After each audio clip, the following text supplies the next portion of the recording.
Lin Xiaoyu. I called out her name. She looked up. Her eyes were red and swollen. About the money. I can help you. I heard myself say the words. Lin Xiaoyu froze. Her eyes were filled with disbelief. Moxuan, you... Her mouth hung open. She was speechless. I can cover the 400,000 for now. You can pay me back slowly later.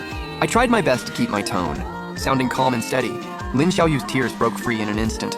No, I can't take your money. She shook her head desperately. You don't owe me anything anymore. What happened back then, it was my fault. Her voice was broken by sobs. I cut her off. This isn't about who owes who. I looked her straight in the eyes. You need help right now for something that matters. Your child needs their mother. It's as simple as that. I laid it out straight. Lin Xiaoyu covered her face with her hands. Her shoulders wouldn't stop shaking. Lin Zihang was crying too, clinging tightly to his mother. I just stood there, not knowing what to say. A long moment passed, before Lin Xiaoyu could finally barely get her tears under control. Wushan, this kindness, I'll never be able to repay it in this lifetime. She choked out the words. You don't have to say that. I waved a hand dismissively. I'll go take care of the hospital admission paperwork tomorrow. You just rest. I turned to leave. Wait, Lin Xiaoyu called me back. She rummaged in her bag, pulling out a piece of paper and a pen. Her hand trembled as she wrote a few lines. This is an IOU. I will pay you back. She handed me the paper. I glanced at it. It read, borrowed from Chen Moxuan RMB 400,000 for medical expenses. I, Lin Xiaoyu, promise to repay this amount as soon as possible. The handwriting was shaky and uneven. It was clearly written with every ounce of his strength.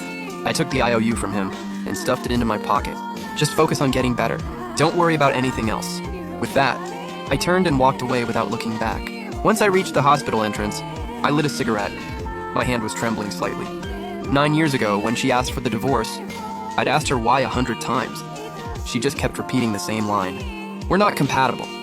There was no big fight, no affair, no warning signs. It was just suddenly, calmly, over. Our marriage was just over. Back then I was so furious I smashed a vase. Lin Xiaoyu just watched me quietly. There was a sadness in her eyes I couldn't understand. I'm sorry, Mo Xuan. After saying those words, she packed her things and moved out. Clean break. Not a trace of hesitation or nostalgia. That night, I sat alone in the suddenly empty apartment. I downed an entire bottle of white liquor. I was completely blackout drunk. For the next 3 years, I poured all my energy into my work. The company grew from a 3-person startup. I'd call myself a workaholic.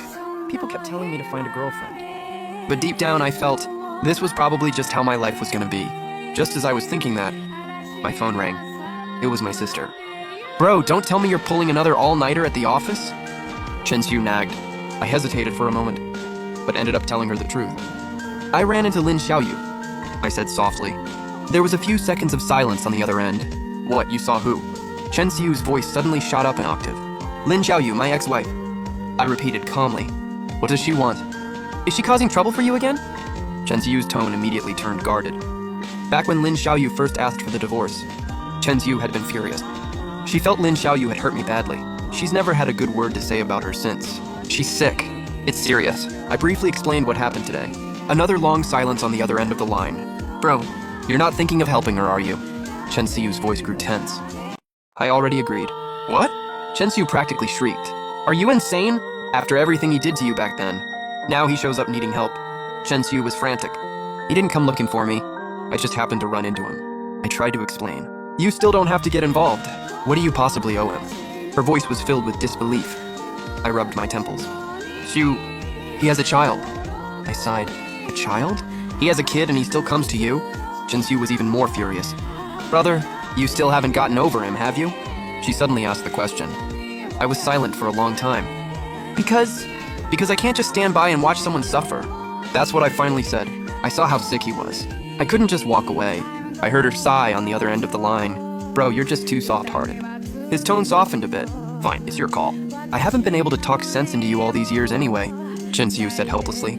I went to the hospital first thing the next morning. There was a long line at the finance department window. I stood in the queue, holding my bank card, to pay the hospital deposit. Lin Xiaoyu from the oncology department. I handed over the bank card.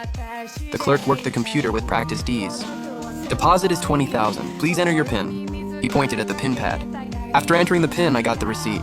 Then I went to the inpatient ward and found Lin Xiaoyu's room. It was a 4-bedroom. He had the bed by the window. Lin Zihang was sitting by the bed doing his homework. Lin Xiaoyu was lying in bed on an IV drip. Seeing me come in, Lin Zihang stood up immediately. Uncle Chen, the child said quietly. Lin Xiaoyu also opened his eyes. Moxuan, you're here. His voice was still very weak. I put the receipt on the bedside table. The deposit's paid. We can schedule the surgery for tomorrow. I try to keep my tone light for Yuki's sake. Lin Xiaoyu's eyes are rimmed with red again. Moxuan, I really... Her voice catches. Don't. Just get some rest. I cut her off. I don't want to hear her thanks, and I don't want to hear her apologies. Those words are meaningless right now. Lin Zihang looks at me. There's a complex emotion in his gaze. Sir, thank you for saving my mom. The child suddenly bows deeply. I'm taken aback for a moment. I crouch down and gently pat her head. Take good care of your mom. Be good for her, I say softly. The child nods vigorously. I stay in the room a while longer, then go find the attending physician to go over the surgical plan. The doctor is a woman in her 40s. Her manner is fairly kind. The surgery is set for 9 a.m. the day after tomorrow. We need a family member to sign, the doctor says while flipping through the chart. Can I sign? What's your relation to the patient? The doctor looks up at me. A friend. I pause before saying it. The doctor looks at me, then looks back at the information on the chart. It's really best if an immediate family member signs. He doesn't have any other family. I'll have him arrange a power of attorney, I say. The doctor doesn't ask anything more. He goes back to explaining the surgical risks and what to expect. I listen carefully, taking notes on a pad now and then. Leaving the doctor's office, I head back to the hospital room.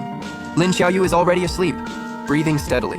I stay in the room until noon. I buy lunch for Lin Zihang. When Lin Xiaoyu wakes up, she can't really eat much, just manages half a bowl of congee. Watching the two of them, mother and son, a complicated feeling wells up inside me. 9 years ago, we were still married. We were supposed to spend our lives together, supporting each other through thick and thin. But now, we've become complete strangers. To the point where I even have to use friends as my answer to the doctor's questions.